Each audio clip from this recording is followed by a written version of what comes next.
అది మ్యూట్లో ఉంది గాయత్రి.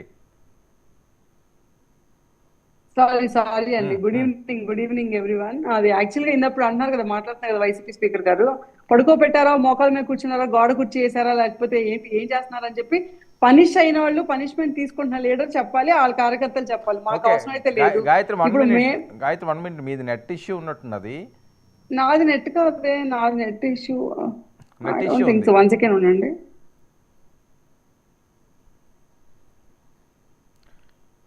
కీర్తన మీరు రెస్పాండ్ అవ్వండి.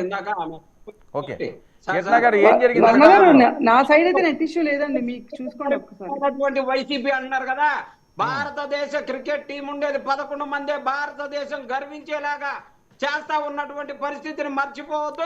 చెక్ చేయండి ఆ వీడియో.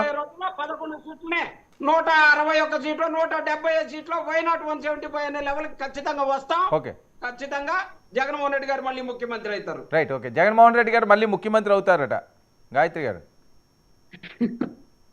ఎప్పుడండి ఈ మాట? ఇంతకు ముందు ఎన్నిసార్లు చెప్పుకుంటారండి? అని ఇప్పుడే చెప్పారు, మోస్ట్ ఆస్పిషియస్ నంబరు 11 అనేది క్రికెట్ టీం అని చెప్పి.